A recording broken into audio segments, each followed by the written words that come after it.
අස්සලාමු අලයිකුම් ආයිබෝවන් සතුටුදායක දෙයක් කියන්න අපි ආවේ මේ වීඩියෝ එකේ මේ මගේ පවුලගේ මේ මල්ලිගේ දුව ඊයේ වෙස් බැන්දා ඒක හරි සතුටක් අපිට ඒ කියන්නේ ශ්‍රී ලාංකිකයෙක් හැටියට හරි ලොකුකමක් ඒක මොකද මේ අපි අර මේ මොනවාද දක්ෂතාවයට අපි උදව් කරන දක්ෂයි දුව හරි දක්ෂයි ඉතින් අපි මට ඒක ඔයාලත් එක්කත් මට ඒක බෙදා ගන්න හිතුණා.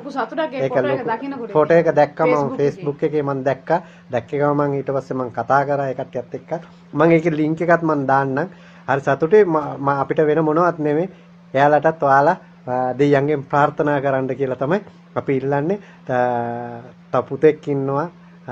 පුතත් ඉදිරියට හොඳ අනාගතයක් ලැබෙන්න ඕනි කියලා තමයි අපි දෙන්න ප්‍රාර්ථනා කරන්නේ. ඔයාලත් ප්‍රාර්ථනා කරන්න බොහොම